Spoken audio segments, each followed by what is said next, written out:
The Q is back tonight. A lot of NHLers are gone, and Nate's bank account just got a whole lot bigger. All that and more at Sports QuaranTV.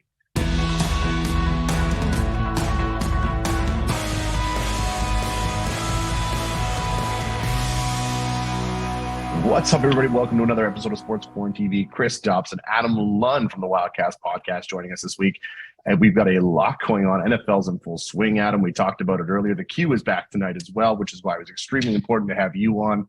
We're going to pump the podcast a little bit. I want to get your thoughts and opinions on some stuff. Some big news out of the National Hockey League today, both on signings and retirements. We're going to talk baseball. We're going to talk football. And, of course, we're going to do something a little different this week. You're going to want to stick around because instead of the wrap, we're going to try something fun. Adam, let's get right into it, starting with the QMJHL. The preseason's over. The Q is back tonight, this Thursday. I want to know, how did you think the preseason went? What did you see? What did you love? What did you hate? And what are your expectations going into the season? Well, first of all, thanks for having me. I always appreciate jumping on with you, and I do enjoy doing something different. So it should be fun later on. Talking sports on camera? What do you mean? That's different for you? No, I mean, that's oh, absolutely. That's different. That's what I love to do. What did I not like about the preseason? The length. It's a contention for Jeremy and I on the podcast every year. It starts in the middle of August and it ends this week. It's a C-Shep rule. There's nothing they can do in the queue. But it is funny. We're 3 weeks in and all of a sudden the OHL and the WHL are just getting back. It makes for a long preseason. But what it does do is it allows you to see the young guys on the group as well as the veterans on the group. And the team started 0-3-2. Once the veterans came back after Labor Day, they won 3 in a row. You kind of saw what this team could be. And, they played a lot better. Special teams, still a little bit of a worry. Not so much as last year with the power play in terms of what they're going to do, but the penalty kill. But that will come as guys get used to playing each other as we get going. In terms of the Q in general, I'm excited to see what this what it's going to look like for all the Quebec teams. Shawinigan, what they look like off the rebuild now. St. John's going to look off the rebuild. Gatineau, Quebec, Sherbrooke. These are teams that are going to build up for a Memorial Cup run. But it's an exciting time. I just excited to talk about it. That's all. I just don't even know where to go. Okay, so then here, let me steer the ship, and then Perfect. You can take it away. I'm used to steering the ship, so I love it. So let's talk a little bit about, and I want to get your full opinion. I know that you and Jeremy, your podcast will come out before that we air this episode, so you guys will, your opinions will come out. But I want to know. I want to break down because from a fan's perspective, if you go back a couple years ago, COVID hit. The Moncton Wildcats and their fans, they got hit. I know we've talked about it year after year about how the unfortunate event took place when Moncton had that Mem Cup run or had the Mem Cup team to possibly go ahead and do that. Yeah. The rebuild that took place after that, and I know, of course, losing a guy like Zach LaRue a couple, like instantly the next year, you can't build around him anymore. But then This team that came on in, Richie made some amazing moves. Desnoyers, exactly. However, my thought process, are you pleased at this point in the rebuild that should they not have been competitive this year? Like, should this not have statistically been the year? Ish, because in their rebuild, as you'll hear on our show, this is year 2.5, because there was that half a year where we played the same 3 teams 75 times in the year. So this is we broadcasted those games. I'll never forget those 3 SI. Yeah. You can only talk about stories for so long, but we're extremely pleased what he's found draft-wise, late round guys. The window is next year and the year after that. That is the window for the Moncton Wildcats. What this year is who's going to be around for the window. So this isn't we're going to make deals at the deadline to get better. I've always said this, I never want to trade players, assets, picks to win a round. If you're going to win a round, be good enough to win a round. So I think this is, especially in net. I mean, it's Fillion's net per se. He hasn't had the best couple years. What is he going to be? The offense, you lose a Brooklyn Kalmakoff. Who's going to be around to sustain that offense? The defense doesn't have a minute logger, but it's got a group that can play together and play cohesive. In the division, though, it all hinges on Halifax. This is right now on paper, Halifax's division. And Jeremy brought up a good point. If Halifax loses a LaRue to Nashville, like Bathurst lost Bergeron way back in the day, that does change things, and that maybe opens a little bit of a window for Moncton to kind of take this division. We both think it's going to be Halifax, Moncton, top two. I think it's 8 to 10 points out of those two, separating them. Then I've got Bathurst, Cape Breton, who will be better, St. John, and Charlottetown in the division. When you look as a whole on who I have going to the final, the league's going to be happy. It's going to be a Quebec final. Jeremy's got Sherbrooke and Quebec. I've got Quebec, and I've got actually Gatineau. I got them looking at the roster for the episode. I like what they have. They have a team that's got like 11 NHL players at camps right now. So it kind of feels like Moncton's all-star team when we were going to win the Memorial Cup that year. I don't like the goaltending necessarily. So I think Hurtubise and St. John is available. LaPena is available. There are some good goaltenders available. And I think they look at adding at goaltending. And I was right last year with Shawinigan taking a shot. I'm going to take a shot with Gatineau after the trade deadline, depending if they add a goaltender. Okay, interesting. It's a super interesting take, because if you look at a lot of the turnover, I don't think it's a secret. I think a lot of people had Quebec going to where Quebec being probably the team, especially when they're going to add Justin Robidas. That was announced 4 months before it's actually going to happen. Right, which helps Moncton because we have their lottery pick. So if Val-d'Or finishes in the bottom 5 of the league, we got a lottery spot, and that's always good when you're going into a all-in year. Hey, you know what? If you can have a lottery spot going into a situation, I mean, look at how Trevor Georgie handled that and how many first-round picks he had before he won that Mem Cup last year. So he built the way he was supposed to.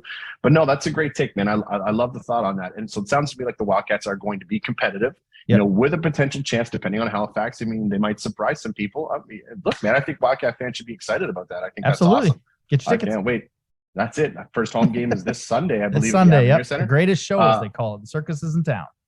I love it. Guys, you heard Adam's take on it. If you want to hear more about it, check out his podcast, man, the Wildcast Podcast. Him and Jeremy, you can find it anywhere that you can find a podcast. Plus, now they're on YouTube full-time. You can see his beautiful mug and see Jeremy's beautiful mug. Last thing I'll say before we move on is I'm just throw a little shade to your boys in Halifax. Halifax might be relevant again, so you might see Strobridge and Peckham come out of the woodworks of the wind to start recording a podcast, because they only seem to start recording podcasts when their Halifax team is good. All right, let's move on. We want to talk about the National Hockey League, because huge news coming out of Colorado today. History was made. This is a transition from the boys of the Herdcast into this conversation. That is, of course, Nathan MacKinnon signing the biggest deal from an NHL hockey perspective, signing a $12.6 million AAV with the Colorado Avalanche. Very top, heavy loaded. That being said, I think it's a little hilarious that he signed $0.1 million higher than your boy Connor McDavid in Edmonton. But overall, he took a very team-friendly deal a few years back to get where this was. I think, with the cap increasing year over year in the next couple of years, I think this is a home run deal for Colorado. I think it's a no-brainer. They had to get this done. Do you think it's too much, or do you think it's right on par? No, I think it's kind of on par with what teams are doing now. It's the biggest contract in NHL history till maybe not so much, but like the NFL, till the next player comes up. Cale Makar could be that type of player. Austin Matthews could be that type of player in Arizona. I have no problem with it being higher. See what you did there. I see what you did there. I know. I have no problem with it being higher than Connor McDavid because, well, he's got a cup ring. And so if that 0.1 is worth a cup, he's got a cup ring. What's interesting now is he was on a team-friendly deal that allowed Colorado to build around them. So now you've got him at $12 million. You've got Landeskog at $7 million. I mean, they lost Kadri to Calgary, but it'll be interesting to see how they end up putting that together because, you look at the Oilers, Connor at 12, Leon at 8 and 5. It is tough to build a roster around that. Of course. Chicago. Yep. I don't think there's a cup team that has a player over $12 million. So it's very interesting. That's one of the weird stats in the cap. So cap going up, it could be a home run. It could not be a problem, but we'll have to see how they manage that moving forward. I'd be curious to see how all 5,000 fans in that Arizona stadium is going to get to watch Austin Matthews with that $15 million contract. Yeah, other big news coming out of the NHL today. If you had PK Subban retiring officially before Shea Weber on your bingo card, good for you. Big news coming out of the NHL today. Some defensemen all called her quits. Yandel, in my opinion, got screwed by the Philadelphia Flyers last year on that Ironman streak. Super disappointed in that. Keith Yandel, of course, former Wildcat defenseman during that Mem Cup year here in 2006. Always going to have a soft spot for him. PK Subban decided to hang it up, which was extremely interesting to me. I'm surprised nobody signed him to a team-friendly deal. I mean, his contract was up. You probably could have gotten him dirt cheap just to have him play. But I do know that he's got a lot more options in play. Like I know that I was listening to an interview last week, and he's going to start recording something called PK's Places, very similar to what they were doing in the NFL with Peyton's Places, with Peyton Manning running around and talking about different places. The NHL is going to do the same thing with PK. So that's supposed to start filming here in the next. He's going to get paid, and he's going to end up in TNT. Yeah, he's a TV personality. He's always been a TV personality. You know, I'm on this show when there's Montreal news, so because we're going to talk about the Habs. So obviously PK is one of those. The other question I got for you, I mean, Carey Price going on LTIR. I believe that's so that when they make their playoff run, he can come back a la Kucherov. But let's be. I asked you this last year. Can the Habs fans do one more year tanking hard for Bedard? So before I answer that, don't forget, last guy to retire is Zdeno Chara. Anyways, so that's one for that in there. But to answer your question, my thought is this, and that is the Montreal Canadiens are going to be terrible. And I'm cool with it. You know, they're going to be fun to watch. You know, I've watched a couple of the preseason, like the rookie. I know you can't put any clout into, you know, what the rookie games look like. However, I'm excited for what we're about to see. You know, the young talent that's there, they're not going to win a ton of hockey games, but you're going to learn a lot under Marty St. Louis. The guys that I'm really excited to see this year, Jonathan Drouin, to me, this is his final swan song. This is it. If he can't figure it out a full season under Marty St. Louis to get this job done, he's done for me. Ship him out at Christmas. But at the same time, I think this could be the return that he's looking for. Hopefully his head's in the right place. Kirby Dach is the big one. They signed Kirby Dach. They got his extension done, you know, at a very team-friendly deal. You potentially could get yourself a number 2 center locked in, because Kirby had high ceilings when he was drafted by the Blackhawks. Then he had that injury that kind of took place. He says he's 100%. You've got him locked in for 3 years at like $3.5 million, or 4 years at $3.5 million. And then, of course, your new captain, Nick Suzuki's coming on in to see exactly how that's rolling. And again, no surprise there. Any fan who thought Brendan Gallagher deserved the C, I'm sorry. Hate to burst your bubble. I love Brendan Gallagher. If you thought for 2 seconds, you know, Brendan Gallagher 5-6 years ago, maybe. But he's, you know, benefit of the doubt, Brendan Gallagher was not going to be your captain. Right. Referees aren't going to talk to him in the first place. And as a captain, you need to be able to have that conversation. Yeah. The goaltending situation for me is where it gets interesting. So you talked about Carey Price and how that's all going to play out. But there was a rumor floating around that Carey very well could become the director of goaltending for the Montreal Canadiens starting this year, especially if he's on LTIR. There was, I saw an interview with his wife, and Angela says this season they're staying in Montreal. They're living there. They have no reason to. He's on LTIR. They could go back to Seattle. They could go back to wherever they want to be. But he's sticking around. So obviously he's there from a mentorship role, but Gorton and Hughes know what they're doing. Marty's going to have another full year under his belt to work with these guys. Now, I saw Sportsnet's poll the other day saying, can Cole Caulfield score 40 goals? Sure, he can. Is he going to? Will he? No, not this year. He's capable of it. Yeah. But don't forget, his contract's coming up in the next year or so too, and they're not going to let him slide. But as far as tanking for Bedard goes, I don't think that they're going to have to try very hard. Yeah. I don't think they're going to win a whole lot of games, but they're going to be a lot of fun doing it. So overall, I think you can probably get away with it, but at the same time, as a Habs fan, I'm excited. We've only got about 3 minutes left of the show, and we've got to talk baseball. I want to talk about the Jays, the playoff run, how everything is running right now. Adam, I mean, it's fun. It's the exciting time of baseball season. Can the Jays catch the Yankees? Is there a hope? Is there a chance? Can it happen? I think they can. I mean, you look at the schedule, they got the same amount of games. They got a big 4-game set coming up against each other. I know as we're recording this, the Blue Jays are up on the Phillies. I'm not sure what the Yankee score is, but they're 5.5 games back, I think, and they got a 4-game set. And I believe they play seven times before the end of the season. So crazy. Those are massive games. You speak about the Yankees, Aaron Judge, 59 home runs. He's coming up on Babe Ruth 60, Roger Maris 61. What is the home run Talk about record? A guy who bet on himself, eh? Talk about a guy who bet on himself, didn't sign the extension, bet on himself, and look what he's 100%. done. What is the home run record for you? And I know we probably don't have nearly enough time to get into this, but is it Roger Maris, which is clean baseball, or is it Barry Bonds? Like, what Barry is the Bonds. Home run? It's Barry Bonds. For me, 100%. When Barry Bonds hitting home runs, that steroid era wasn't, he wasn't. And no, Barry Bonds to me should be there, should be in the Hall of Fame. Home run record, don't care. In fact, I think everybody should juice. I think everyone wants to see home runs. It's like watching the Tour de France, man. Let the roided up guys beat the other roided up guys and call it a day. It's just one of those. Yes, one of those things I saw, and a lot of people are like, it was happening, and the MLB was not stopping it for not only Barry Bonds, McGuire, Sosa, all of them. It was happening. So you have to kind of take it. Aaron Judge plays in a favorable park. So I think that helped, but I don't doubt that he eventually gets to probably 65, 66. I think he becomes top 5 in home runs. I think he hits at least 6 more home runs. Yeah. Okay, awesome. And then the last question I want to ask you in regards to Major League Baseball, and that is, of course, we have to talk about Albert Pujols for a minute. Yeah. Albert Pujols right now is currently sitting at 698 home runs. He has announced, he is going to retire. Do you think he gets to 700? Do you think there's a pitcher out there? I mean, at the end of the day, it's Albert Pujols. The Cardinals don't really, it is what it is. You think somebody's going to go out there and fire a couple meatballs for him to go ahead and crack that record? 100%. This has got Michael Strahan getting the sack record on Brett Favre, who checks into a play to kind of fall down at him. You're going to be in the highlights forever. So you can tell your grandkids, you were in the highlights when Albert Pujols hammered the ball. 100% somebody's going to do it. The worst part about it, we're getting old, Chris. Everybody we watched growing up is starting to retire. It's facts of life, man. But 100% somebody's going to throw him a meatball to be in highlights for life. I absolutely fully agree with you. With 14 games to go, I think there's zero doubt that Albert Pujols is absolutely going to get there. Pitchers are going to lob a couple in there, let him go right off into the sunset and call it a day. Well, Adam, we're doing something a little different today. Instead of going with the wrap, we're actually going to do something a little fun. We know we're going to do a fantasy draft, but of sports movies, if you would. Already? It's a pretty clever idea. Yeah, I do enjoy fantasy drafts.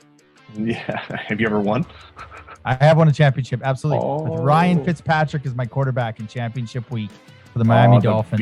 The bearded one. Absolutely, Jeb. So this time we're going to go sports movies in general. Perfect. Before we started recording, I did win the first overall pick, and I think it's a no-brainer. You got to go with the Mighty Ducks franchise. Greatest sports movie of all time. Nothing screams good times like Disney generated an entire franchise based off a lawyer who got polluted, pulled over for drunk driving, and forced to coach kids.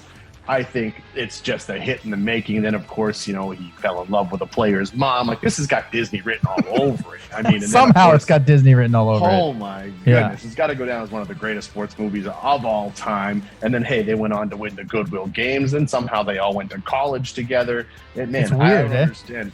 It's incredible. Paul Correa made a cameo in the third one. Fun fact, Gretzky in the second one. Right? The great one, the Air Bombay, the loafer. You went the Mighty Ducks franchise, which I understand, I get. You could have gone 1, 2, 3 as your first 3 picks, and nobody would have batted an eye. But as the Mighty Ducks connoisseur of this show, would you say they got worse as they went on, or they did too many? Like, would you rather stopped at 2? Because I've seen Mighty Ducks, like I grew up on Mighty Ducks 1. It's one of the best ones. Of course. Mighty Ducks 2, other than the fact that Canada's no good, I don't understand how that happens. But anyways, but did you feel like they just tried to capitalize on Mighty Ducks 3, or is it like a cult classic for you type? Cult classic for sure. I think they could have died after the Goodwill Games.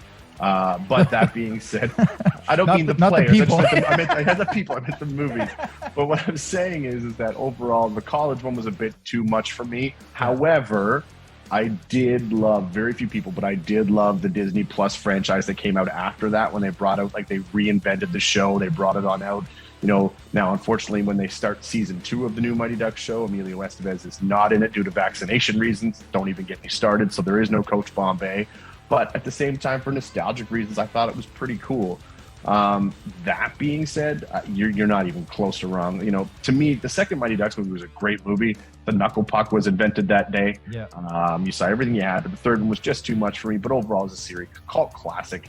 That's where I'm staying. First overall pick, Mighty Ducks franchise. Hit me with the second overall pick. I gotta know. So the second overall pick is a movie about my high school. I'm in Blue, which had no relation to this because it works out, the little things that work out. It's Varsity Blues. If you played high school football, you know who James Vanderbeek is in your school. You know who Paul Walker is in your school. You know who Billy Bob, God rest his soul, is in your school. And this is literally like Billy Bob was one of my best friends, Clint. He's that old lineman with that fun humor. It's just it's the Did he have a pet pig? Yeah, no, he didn't. Okay, just could have, but no, it's the perfect high school football movie. It's got everything. It is your high school football if you played high school football. And Paul Walker, the Ali Lardy scene. For those who know it, they know it. It's a fantastic movie. Takes me back to high school every time. I watch it at least once a year. Oh, man, it's I remember seeing Varsity Blues for the first time, and I was just like, yeah, this is going to be an instant cult classic for kids. Yeah. The MTV generation, if you would, watch them come on through and do it. How you get James Vanderbeek to come on through after Paul Walker goes down, and then the whole concept. You got John Voight as the head coach. I mean, no one's even talking about this yet. Yeah. The I whole don't want your life. Right, and then all of a sudden you see that needle going into the leg, and Wendell, just brilliant. Sweeter, probably the best underrated character in the entire movie. Yeah, oh yeah. But overall, great pick. I love that pick. Yeah, good football movie. All right, what do you got for 3? Oh, gotta go with the Wild Thing. Ricky Vaughn, Major League. The Cleveland Indians.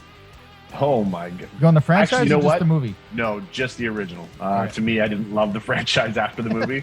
But overall, the way it all came on in, you got to see Tom Berenger do what he does, and then you got to see, obviously Charlie Sheen in probably one of the most iconic roles. That song reinvented that movie, and don't forget Wesley Snipes. Yeah. Willie Mays Hayes. Doing what he does. It's Pedro Serrano is probably one of my favorite characters in that movie. The whole Joe Boo scene was great. But overall, just a cult classic again. Great baseball movie. It's the Blue Jays when they were in the run with the bat flip era. I can't remember his name, but the Asian character, the baseball player that they had, the Blue Jays had, he kind of reminded me of the guy in Major League, right? Like doesn't play a whole lot, but everybody loves him. It reminded me of that. And I can't. You're thinking of Kawasaki. That's who you're Kawasaki. One of my favorite scenes. No more of this Olay garbage, as he uses a different word, but it says garbage. That's an excellent baseball movie, man. Oh, without a doubt. The way the whole thing, I mean, just you hear the song coming on in, the whole concept of the movie, the owner's wife gets to take over the team, wants to move the team, trying to make a bunch of money, and then of course, boom, they find, anyways, just brilliant movie. And now every closer has a song. Every closer has that song. I think it started with Rivera and Enter Sandman, and now I was going to ask, what's the most iconic closing song of all time? It's Enter Sandman, Mariano Rivera, because for the most part, as a Braves fan, when they lost to the Yankees a whole bunch, you knew you weren't winning that baseball game in the 90s when Enter Sandman came on. You're not wrong. Greatest close in the history of baseball. Yep. But I'm going to go with Shipping Up to Boston, Johnson Papelbon coming out of the bullpen at Fenway Park. I mean, also another classic. All right, Adam, hit me with number 4. Go. Well, I mean, I don't know how you can't go with this movie, Happy Gilmore. I mean, oh my goodness. Like, I don't know what's more of an iconic character. Happy Gilmore and his swing that almost every golfer, whether they've had 2, 6, or 8 beers, tries and attempts, or Shooter McGavin. And just the crossover of Shooter McGavin, down by the bay, have some hay, I just may. Like, just the whole movie from start to finish. Julie Bowen, I mean, it's just, the fact that Shooter McGavin is able to, like, that movie came out in what, 96? He's still, on Twitter, killing it with the Tiger Woods, and I think he's in 2K23. I think he's in the video game. I believe so, I believe he's a cameo there. Confirm or deny, but you always see him in those cameos of the video games, stuff like that. Everybody's tried the Happy Gilmore swing. It's got so many iconic lines. It was very tough to navigate to an actual Adam Sandler set of sports movies. He's had so many. I wanted to take all movies, but I think for me, Happy Gilmore, being on the golf course, everybody uses the lines, the swing. It's just, for me, the Bob Happy Barker Gilmore scene is one of the will go down in history as one of the most epic scenes in like a comedic role. Like him and Bob Barker fighting on a golf course will just be, it's fantastic. The price is wrong. Great pick. And for my last one, I had to dig deep in the archives for this. I'm going to go one of two things. One, the only sports movie that's ever made me cry. And two, the most famous offside in movie history. We're going with Rudy, of course. You know, Rudy gets in to make that play at the end of the day. Got to call the encroachment on that. I mean, he was crossed the line. Flag should have been thrown, but it wasn't. I get it. Everyone wins. Notre Dame's happy. Rudy's in the ball game. But yeah, watching. You gotta forget about that. Watching Samwise Gamgee play football for Notre Dame is just something that I loved it. Rudy's going to be instantly probably, like I said, one of my favorite football movies. There's a lot of honorable mentions too here, man. Like, you could have gone Any Given Sunday. Loved that movie. Yeah. For comedic reasons, could have gone with The Replacement, sweet Keanu Reeves. Waterboy. The Waterboy, another, yeah. Right? Another Adam Sandler. You remember when Bobby Boucher showed up to win the Bourbon Bowl? Yeah. Anyways, but yeah, I'm going to go Rudy to close out. That's my final. What do you got? What do you hit in the last one of all time? I saved it for the last pick because I'm not sure many of the listeners will know this movie, but I have a ESU Timberwolves t-shirt. I've got the poster hanging up in the room. I watch this thing at least 2-3 times a year. It is The Program. Basically, sweet James Caan. Yeah, it's just a program that has everything that's wrong with the NCAA. It's all swept under the rug. When I was younger, again, a movie in high school, I thought it was FSU. It's not quite FSU. It's actually South Carolina Gamecocks is the stadium and everything that they use. So the SEC. But it's just, there's some iconic lines out of that movie. Starting defense, place at the table. Omar Epps is the running back. A young Halle Berry in that movie. It's just a classic of everything that is absolutely wrong with the NCAA. Right.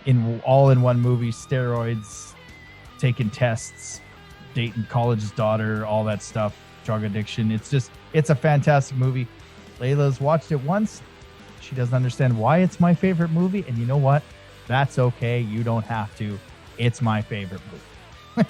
Oh, absolutely. Great list, Adam. I want to thank you again for joining us this week. You know, it's always a treat to have you on when Gerry can't make it. I love shooting the breeze with you.